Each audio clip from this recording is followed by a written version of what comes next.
Well, it's our final topic together, and I'm so glad that we were able to spend some time talking about one of my greatest loves in life of youth ministry. We're going to get right to it because just as we talked last week about organizational relationships, along with those relationships comes organizational conflict. So, I want to just briefly talk about how do we begin to navigate through conflict when it happens either in our staff, that is below us, in our teenagers, if we have a problem with our senior pastor, we have a problem with a board member or a parent in the church, I want to just give you some tools to be able to consider as you navigate these things. First of all, when we identify the conflict, we have to begin to ask ourselves, what is it that I need to do? What do I need to step from here? First of all, I want you to pray. As soon as it's discovered, take it to prayer, pray for wisdom, and pray for discernment. Also, balance passion and perspective. You need to search your own heart for your role in the conflict. It always takes two. And do not enter a conflict to prove you're right, but seek understanding within this conflict. Bridle your emotions before you engage and know as many facts as possible. Remember, you are the leader, you are the youth pastor in this situation. Next, be biblical. I encourage you to take some time and look at those scriptures and to let them help you. Next, we need to engage, but do not confront. How you approach the person and how you begin the conversation has everything to do with the outcome. It's not just what you say, it's how you say it. How would you want to be confronted? So we need to be respectful and we need to be clear. Next, we have to identify the central issue or the source. Don't bring up the past. Don't bring up other issues. Just deal with the issue at hand and focus on a specific behavior or event.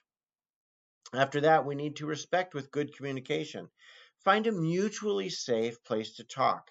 Make eye contact. Don't speak in riddles or in circles.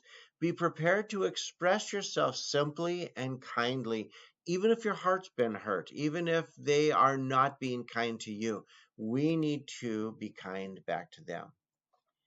The next one is don't over or under spiritualize. We don't want you to say, well, God told me this to bring to your attention.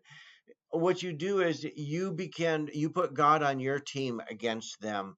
And what they need to do, they need to see God in their life. You need to see God in your relationship between the three of you, that person, and the Lord.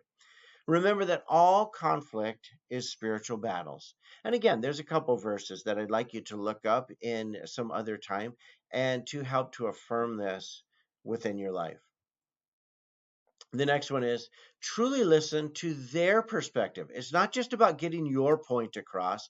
Listen to them. Seek to understand their viewpoint.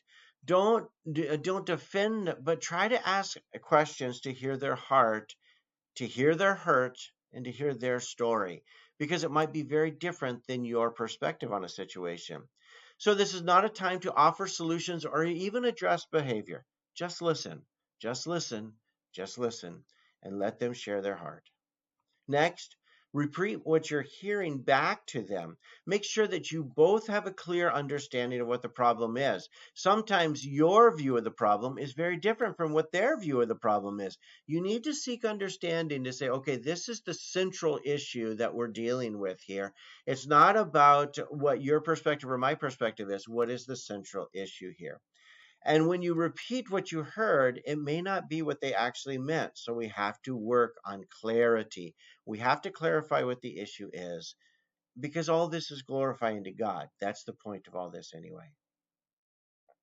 Next, we want to discover mutually agreeable solutions together.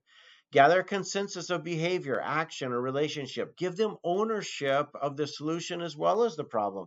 It's not, well, I'm going to fix this, but the problem's all yours. No, we're going to work together on a solution. We're going to work together because everybody contributes to the problem at some level. We have to agree on assignments, on behavior changes. We have to have action steps and marks of reconciliation. How do I know that you and I are getting together along better? How do we know that this is behind us? We need to ask ourselves these questions and come up with some solutions together to be able to accomplish this. Don't come in with just your agenda, but accomplish this together. Next is pray together. You cannot hate who you pray for or you pray with. Seek forgiveness, seek peace, and allow healing to take place because it may not be immediate. It may take time for the Holy Spirit to truly work in your heart if you have been hurt and to work in their heart if they have been hurt. Allow that process to take place for God's glory. Next, we want to keep your confidences unless it is potentially harmful. Don't allow conflict to be further discussed if it's been dealt with. So the next time you see the person, you don't want to come right back to where you said and say, oh, another thing that I was thinking of. You don't want to do that. You need to deal with the conflict and leave it right there. Do not bring others into the conflict if it's not necessary. This doesn't need to be a big group thing. Only if the group is involved do they need to be there. Keep it between the affected parties as much as possible. So you want to keep it small.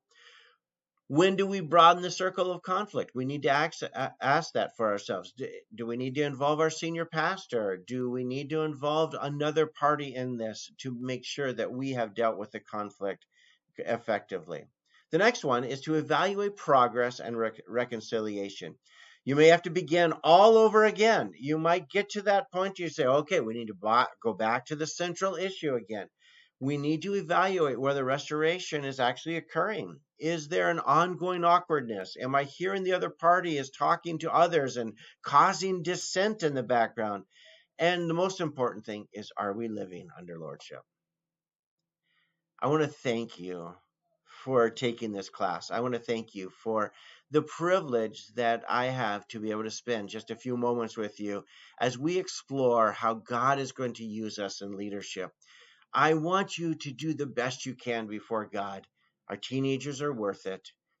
And you know what? God is worth our best investment and our best skill in leadership. God bless you as you continue to do ministry. Thanks so much.